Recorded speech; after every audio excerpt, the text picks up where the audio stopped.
प्रभात TV में आप सबका स्वागत है। मैं हूं रमेश भगत। एक वर्ष से निगम कर्मचारियों का रुका समय वेतनमान का शीघ्र होगा निराकरण। लंबे समय से बाट जोड़ रहे थे निगम कर्मचारी। भिलाई नगर निगम कर्मचारियों का समय वेतनमान एक वर्ष से लंबित है। कर्मचारी संगठन के द्वारा समय वेतनमान को लेकर अधिकारियों से कई बार चर्चा की गई, लेकिन अधिकारियों के द्वारा एक वर्ष से फाइल को दबा दिया गया है, जिसके वजह से एक वर्ष बीत जाने के बाद भी कर्मचारियों को उनके हक के पैसे के लिए अधिकारी और समिति के निर्णय का इंतजार करना पड़ रहा है। इसके साथ ही कर्मचारियों का एरियर्स की राशि की भुगतान भी नहीं हो पाया है। एक और नगर निगम शहर को व्यवस्थित करने निगम कर्मचारियों से दिन रात काम लेती है, लेकिन जब उनके हक की बात आती है तो ये अधिकारी उन्हें देने में आनाकानी करते हैं। कई वर्षों तक फाइल को दबा कर रखते हैं। पूर्व आयुक्त ऋतुराज रघुवंशी के संज्ञान में समय वेतनमान को लेकर चर्चा हुई थी, लेकिन उनके द्वारा भी इस मामले को लेकर गंभीरता नहीं दिखाया गया और फाइल को ठंडे बस्ते में डाल दिया गया, जिसकी वजह से एक वर्ष बीत जाने के बाद भी निगम कर्मचारी समय वेतनमान की राशि के लिए मुंह ताक रहे हैं। वहीं प्रभात टीवी के द्वारा निगम आयुक्त प्रकाश सर्वे से समय वेतनमान को लेकर पूछे गए सवाल पर उनके द्वारा इस प्रकार से जानकारी दी गई। समयमान वेतनमान का भी फाइल मेरे पास नहीं आई है। इसका एक निश्चित समय सीमा में इसका पुटअप करना होता है। इसकी समिति बनी रहती है। समिति के माध्यम से जब फाइल आती है तो उसको समय सीमा में हमको समयमान वेतन स्वीकृत कर दिया जाता है। सर, कर्मचारियों को इस बार दिवाली में कुछ हो पाएगा, ऐसा उम्मीद है? कोशिश करें, समिति ने अगर फाइनल कर दिया तो हम उसको पहले कर देंगे। अब निगम कर्मचारियों को नए आयुक्त प्रकाश सर्वे से उम्मीद जगी है कि उनके द्वारा एक वर्ष से लंबित समय वेतनमान की राशि को लेकर जल्द निराकरण करेंगे। प्रभात टीवी के लिए योगेश वर्मा की रिपोर्ट। दुर्ग सांसद विजय बघेल के पदयात्रा कार्यक्रम में शामिल होने आ रहे ग्राम सूरजपुर के सरपंच एवं बिरला मंडल अध्यक्ष बलराम पटेल के ऊपर प्राणघातक हमला किया गया है। घायल बलराम पटेल का इलाज साजा में कराया जा रहा है। बेमेतरा जिले के बिरला जनपद इलाके के ग्राम सूरजपुर सरपंच एवं बिरला मंडल अध्यक्ष बलराम पटेल के ऊपर विपक्षी लोगों द्वारा प्राणघातक हमला किया गया है, जिससे घायल अवस्था में उनका उपचार के लिए सामुदायिक स्वास्थ्य केंद्र साजा ले जाया गया। बता दें कि यह घटना गांव के दबंग दिलीप पटेल द्वारा सूरजपुर परसोड़ मार्ग पर मारपीट किया गया। बलराम पटेल दुर्ग सांसद विजय बघेल के कार्यक्रम में शामिल होने पाटन विधानसभा क्षेत्र जा रहे थे। बिरला मंडल अध्यक्ष बलराम पटेल को बीच रास्ते में दिलीप पटेल द्वारा रोका गया, फिर इसी बीच मारपीट कर गाड़ी तोड़ते हुए पत्थरबाजी कर घायल कर दिया गया, जिसे इलाज के लिए बलराम पटेल को साजा रेफर किया गया है। सूत्रों से मिली जानकारी के अनुसार इसमें पूर्व भी गांव के एक अन्य व्यक्ति के द्वारा बलराम पटेल को जान से मारने की सुपारी दी गई थी, जिसके खुलासे के बाद गिरफ्तारी भी हुई थी, जिससे काफ़ी हड़कंप मच गया। चूँकि मामले को लेकर साजा थाना में मामला दर्ज कराई जा चुकी है, जिसके बाद आरोपी को गिरफ्तार किया जाएगा। ग्राम सूरजपुर में सरपंच हैं बलराम पटेल और उनके साथ में गाँव में दिलीप वर्मा नाम के व्यक्ति के साथ में शासकीय कार्य चल रहा था, नाली का निर्माण का। उस बात को लेके वाद विवाद हुई है। इस पर से थाना में दोनों पक्षों के द्वारा कंप्लेंट रजिस्टर करवाया गया, जिसमें बलराम पटेल की तरफ से FIR दर्ज कराया गया है, नामजद कर लिया गया है और अभी विवेचना जारी है, कार्यवाही जारी है। इसमें वरिष्ठ अधिकारियों को सूचना दे दी गई। लखीमपुर खीरी में हुई घटना के विरोध में एवं केंद्रीय गृह राज्य मंत्री और उत्तर प्रदेश सरकार को बर्खास्त किए जाने की मांग को लेकर शहर जिला कांग्रेस कमेटी दुर्ग के द्वारा एक दिवसीय मौन व्रत का आयोजन किया गया। छत्तीसगढ़ प्रदेश कांग्रेस कमेटी के निर्देश पर शहर जिला कांग्रेस कमेटी के द्वारा सोमवार को मौन व्रत का आयोजन किया गया। आपको बता दें कि लखीमपुर खीरी में कृषि कानून के विरोध में शांतिपूर्ण प्रदर्शन कर रहे किसानों को केंद्रीय मंत्री के वाहन से कुचलने के बाद दोषियों के ऊपर कार्यवाही न करने के विरोध में एवं केंद्रीय गृह राज्य मंत्री व उत्तर प्रदेश के मुख्यमंत्री व सरकार को बर्खास्त करने मौन व्रत का आयोजन किया गया। मौन व्रत को लेकर दुर्ग शहर विधायक अरुण वोरा ने बताया कि केंद्र की सरकार ने साबित कर दिया है कि हम किसान विरोधी हैं, जिसका परिणाम यह है कि केंद्र सरकार ने 3 कानून पारित कर दिए। लखीमपुर खीरी में जहां शांतिपूर्ण ढंग से किसान आंदोलनरत थे, वहां उन्हें कुचला गया, जिसकी पूरे देश में निंदा हो रही है। भारतीय जनता पार्टी की सरकार सहित जहां जहां राज्यों में भारतीय जनता पार्टी की सरकार है, उन्होंने ये साबित कर दिया है कि हम पूरी तरीके से किसान विरोधी हैं। जिसका पहला कारण ये है कि केंद्र में सत्तासीन होते ही मोदी सरकार ने 3 किसान विरोधी काले कानून विधेयक पारित किए, जिसका किसानों ने लगातार विरोध किया और ये विरोध आज तक जारी है और 1 साल से ऊपर हो गया, लेकिन केंद्र सरकार इस विधेयक को वापस लेने में ज़रा भी रुचि नहीं दिखला रही है। किसान इस धरने के दरमियान लगभग 400 से अधिक किसान कलवित हुए। वहीं कांग्रेस पार्टी के अल्ताफ रजा व अयूब खान ने भी लखीमपुर खीरी में हुई घटना की निंदा की। लखीमपुर खीरी में जो आंदोलन कर रहे 3 कृषि कानून के बिल के लिए आंदोलन कर रहे किसानों को जो निर्दयपूर्वक अमानवीय पूर्वक जो वहाँ के देश के गृह मंत्री के सुपुत्र ने जो अपनी गाड़ियों से वहाँ के किसानों को जो रौंदा है, उसको लेके लगातार छत्तीसगढ़ कांग्रेस कमेटी धरना प्रदर्शन कर रही है। आज हम लोग मौन व्रत रखे हैं।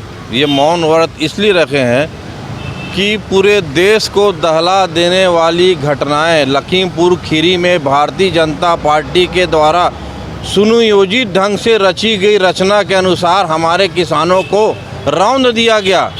लोकतांत्रिक तरीके से आंदोलन कर रहे किसानों को भारतीय जनता पार्टी के द्वारा गृह राज्य मंत्री के पुत्र उसमें संलिप्त हैं, उनके द्वारा किसानों को रौंद कर ये दर्शाया गया कि हम जो चाहेंगे वो होगा। फिलहाल मौन व्रत में शामिल कांग्रेसियों का कहना है कि किसानों का प्रदर्शन लगातार जारी रहेगा और जब तक किसानों के साथ न्याय नहीं होता तब तक किसान यूं ही लड़ाई लड़ते रहेंगे। प्रभात टीवी के लिए दुर्ग से वीना दुबे की report. Raman private ITI, NCVT और DGT नई दिल्ली गवर्नमेंट ऑफ इंडिया से मान्यता प्राप्त संस्थान में trade COPA computer operator, programming assistant 1 वर्षीय कार्यक्रम, योग्यता 10वीं पास एवं ट्रेड स्टेनो हिंदी 1 वर्षीय कार्यक्रम, योग्यता 10वीं पास। प्रवेश प्रारंभ है। संस्थान में विशेष सुविधाएं, निःशुल्क स्पोकन इंग्लिश, शासकीय सेवा में मान्य कोर्स, प्लेसमेंट सुविधा, छात्रवृत्ति सुविधा, फीस आसान किस्तों में, अनुभवी एवं योग्य शिक्षकों द्वारा प्रशिक्षण, CCTV कैमरे द्वारा मॉनिटरिंग। अधिक जानकारी एवं प्रवेश के लिए संपर्क करें Raman private ITI, Baba Deep Singh Nagar, Vaishali Nagar, Saraswati Shishu Mandir school के पास। सिटी ऑफिस आइसेक Supela, Himalaya complex Bhilai. Phone number 0788 490 3573 4033 571, mobile number 777 30 27492 738 947 1941। तांबा, पीतल, कांसा, aluminium, stainless steel, cooker, mixie सभी प्रकार के बर्तनों के चिल्लर एवं थोक विक्रेता। यहाँ पर कुकर, मिक्सी, गैस चूल्हा बनाए जाते हैं। अनुराग मेटल शॉप नंबर 10 नेहरू भवन road, Supela, Bhilai. Mobile number 9827187008।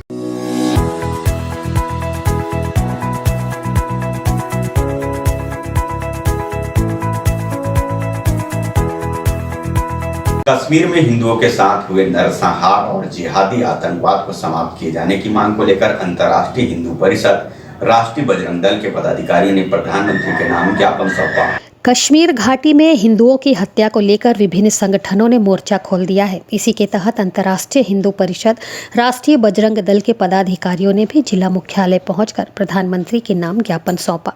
गौरतलब है कि कश्मीर में हिंदुओं को चुन चुन कर मारा जा रहा है, लेकिन आतंकी विचारधारा के समर्थकों को कश्मीर घाटी में समाप्त करने के लिए भारत सरकार ने अब तक कोई ठोस कदम नहीं उठाए, ये कहना है ज्ञापन लेकर पहुंचे लोगों का। साथ ही इन सभी ने कवर्धा में हुए दंगे की भी निंदा की।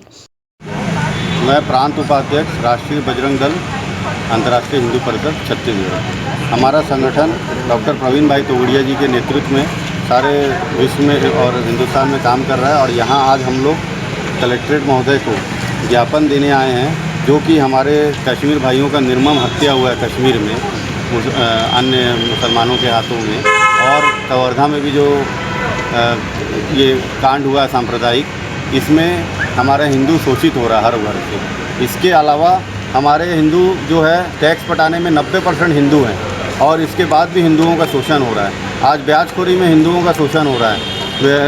ऑटो चालक, ऐसे अन्य हिंदू भाई हमारे जो है मेरे पास आए थे, वो परेशान हैं ब्याजखोरी से।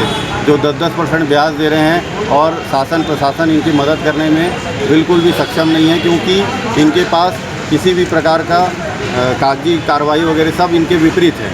तो ऐसे इस विषय में हमने ज्ञापन देने के लिए हम यहाँ आए हैं कलेक्ट्रेट महोदय को, और आगे अगर इस हमारे विषयों में सुनवाई नहीं होगी तो हम बड़ी संख्या में 1000-2000 की संख्या में हम, जैसा कि महासमुंद में अभी हमने किया है और रायपुर में भी किया है नगर निगम का घेराव, ऐसे यहाँ पे भी भिलाई में भी होगा और सारे छत्तीसगढ़ के राष्ट्रीय बजरंग दल के कार्यकर्ता यहाँ आकर के कलेक्ट्रेट का घेराव करेंगे। आज हम कम संख्या में आकर के अपनी बात रख रहे हैं। अगर हमारी मांगों को नहीं माना जाएगा तो इसके लिए राष्ट्रीय बजरंग दल उग्र आंदोलन करेगा। ज्ञापन लेकर पहुंचे लोगों में अविनाश वैष्णव, आकाश कश्यप, आकाश सिन्हा, सूर्यकांत पवार सहित बजरंग दल के अन्य कार्यकर्ता शामिल रहे, जिनका कहना था कि यदि जल्द ही ऐसी घटनाओं पर रोक नहीं लगाई गई तो आगामी दिनों में उग्र आंदोलन भी किया जाएगा। प्रभात टीवी के लिए दुर्ग से वीना दुबे की रिपोर्ट। वार्ता में हुई घटना के संबंध में दुर्ग जेल में बंद 70 साथियों का कुशल क्षेप जानने पूर्व मुख्यमंत्री डॉक्टर रमन सिंह सोमवार को दुर्ग के केंद्रीय जेल पहुंचे। पूर्व मुख्यमंत्री एवं भाजपा के राष्ट्रीय उपाध्यक्ष डॉक्टर रमन सिंह सोमवार को केंद्रीय जेल दुर्ग पहुंचे, जहां पहुंचकर कवर्धा मामले में कैद किए गए 70 साथियों से मिलने के बाद उन्होंने पत्रकारों से बातचीत की। डॉक्टर रमन ने कहा कि नवरात्रि के पर्व पर प्रदेश सरकार के द्वारा 70 साथियों को जेल में बंद कर दिया गया है। डॉक्टर रमन ने आरोप लगाते हुए कहा कि 3 साल के आते आते प्रदेश की कांग्रेस सरकार के कारण शांति के टापू कबीरधाम में कभी धारा 144 नहीं लगाई गई। आज स्थिति यह है कि कवर्धा में पिछले 8 दिनों से कर्फ्यू लगा हुआ है। कवर्धा में कर्फ्यू के हालात बनाने के लिए वहां के मंत्री मोहम्मद अकबर जिम्मेदार हैं, जिनकी वजह से पूरे छत्तीसगढ़ में और कवर्धा में भगवा को एक संप्रदाय के लोगों के द्वारा कुचला गया, जिसका विरोध दुर्गेश नाम के युवक ने किया, परंतु संप्रदाय के लोगों द्वारा उसे पीटा गया और रिपोर्ट दर्ज कराने के बाद भी उन युवकों की गिरफ्तारी नहीं की गई। आज 70 साथियों को जेल में बंद कर दिया गया है। वे सभी भाजपा के साथी हैं व कार्यकर्ता हैं। उन्होंने कहा कि प्रदेश सरकार 70 ही नहीं हजारों को गिरफ्तार कर ले, फिर भी प्रदेश सरकार के भय एवं आतंक से कोई भाजपाई डरने वाला नहीं है। साथी जेल में बंद है और ये उनसे मिलने, उनकी हालचाल जानने, क्योंकि नवरात्रि का पर्व चल रहा है और उनको नवरात्रि में उठा के जेल के अंदर डाल दिया गया है। तो उनसे एक बार उनके परिजनों का हालचाल और उनका हालचाल कल कवर्धा गया था, इनके परिवार वालों से मिला, आज इनसे मिला और इनके कुशल क्षेम के बारे में भी जानकारी।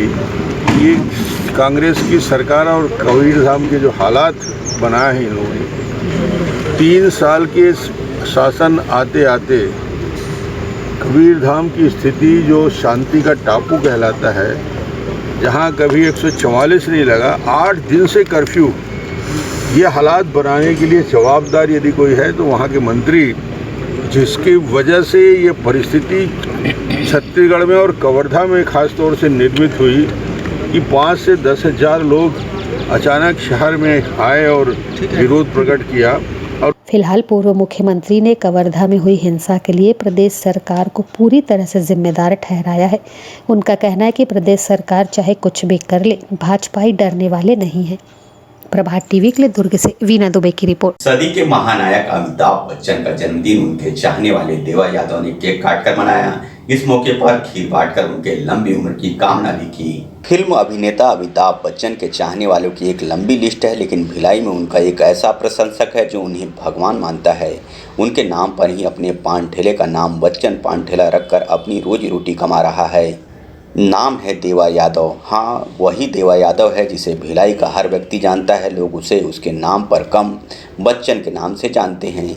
देवा यादव बताता है, जैसे उसने अपना हौस संभाला और थोड़ा फिल्मों का ज्ञान हुआ तो वह सिर्फ अमिताभ बच्चन की हर प्रथम शो को देखने लगा। कई फिल्मों को तो वह सैकड़ों बार देख चुका है। देवा बताता है कि वह अपना जन्म मनाना भूल चुका है, लेकिन सदी के महानायक का जन्मदिन मनाना नहीं भूलता। बच्चन जी का जन्मदिन तो मैं लगभग 20 साल से मनाते आ रहा हूँ। मैं उनका बहुत बड़ा फैन हूँ और वो मेरे आदर्श इसलिए उनका फैन हूँ और इसलिए उनका बर्थडे 11 अक्टूबर को बहुत धूमधाम से मनाते हैं। आज क्या क्या किए उनके बर्थडे पर? केक वेक काटे हैं और उनके बर्थडे के लिए मुँह मीठा करने के लिए खीर बनाए हैं बढ़िया सा। यहाँ की नवरात्रि भी चल रहा है, माता रानी के प्रसाद के रूप में और खीर बनाए हैं। कितने सालों से मनाते आ रहे हैं? मैं तो लगभग बर्थडे उनका 20-22 साल से मनाते आ रहा हूँ। क्यों आदर्श मानते हैं उनको? आदर्श इसलिए मानता हूँ क्योंकि बहुत अच्छे इंसान हैं, उनके बहुत अच्छे स्टार हैं, बहुत अच्छे फिल्म बनाते हैं, फिल्म के माध्यम से बहुत अच्छा संदेश देते हैं, इसलिए मेरे आदर्श बने हुए हैं। बहुत जी मुलाकात तो अभी तक नहीं हुई, दर्शन तो कर लिया हूँ लेकिन ऐसे फेस टू फेस बात नहीं हुई अभी तक। मुलाकात होना था कभी लेकिन कुछ घर में कुछ समस्या हो गया इसलिए नहीं कर पाया। देवादव बाकायदा अमिताभ के फिल्मों के नामों की कविता ही लिख डाली है। देवादव भले ही अमिताभ बच्चन से नहीं मिला, लेकिन बच्चन साहब के प्रति दीवानगी की चर्चा हर बार भिलाई में हो ही जाती है। सदी के नायक की उम्र लंबी हो और लाखों दिलों में यूं ही वह राज करते रहे। प्रभात टीवी भी यही कामना करता है। भिलाई से प्रभात टीवी के लिए रमेश भगत की रिपोर्ट। न्यू दुर्गा जन जागृति उत्सव समिति के द्वारा श्री राम चौक मैदान में माता रानी दुर्गा की स्थापना की गई है। प्रतिदिन हजारों भक्त माता के दर्शन करने यहाँ पहुँच रहे हैं। खुर्सीपास श्री राम चौक के खेल मैदान में विराजित माता दुर्गा के दर्शन करने लोग बड़ी दूर दूर से आ रहे हैं। यहाँ आने वाले भक्तों को प्रतिदिन अलग अलग प्रकार के प्रसाद कमल किराना स्टोर के सौजन्य से प्रदान किए जा रहे हैं। न्यू दुर्गा जन जागृति उत्सव समिति का यह माता दुर्गा को विराजित करने का दूसरा वर्ष है, लेकिन माता की महिमा ऐसी कि लोग यहाँ पहुंचकर माता रानी की पूजा अर्चना कर अपनी मुरादें मांगते नजर आते हैं। माता रानी का दरबार आकर्षण लाइट और भव्य पंडाल से शोभामान हो रहा है। बाकायदा समिति के द्वारा दरबार में सेल्फी जोन बना दिया गया है। लोग यहाँ पर पहुंचकर सेल्फी भी खूब ले रहे हैं। न्यू दुर्गा जन जागृति उत्सव समिति के अध्यक्ष टी कामराजू एवं पूजा प्रभारी कमल वर्मा ने बताया कि प्रतिदिन पूरे विधि विधान से पूजा पाठ किया जा रहा है। भक्तों को प्रसाद भी वितरित किए जा रहे हैं। दुर्गा पूजा प्रतिवर्ष की तरह इस वर्ष भी मनाया जा रहा है। कोरोना काल के कारण विगत वर्ष नहीं मनाया गया था और बहुत ही सौहार्दपूर्ण वातावरण में धार्मिक भावनाओं को लेकर के, यहाँ की लोगों की भावनाओं को लेकर के हमने दुर्गा माँ का इसी वर्ष यहाँ पर फिर से स्थापना की है और बहुत ही अच्छा यहाँ की पब्लिक का रिस्पॉन्स भी है। बहुत लोग भक्तिमय भाव से आ रहे हैं, देवी का दर्शन कर रहे हैं, प्रसाद ग्रहण कर रहे हैं। बहुत अच्छा माहौल है। 14 तारीख को हवन का कार्यक्रम है।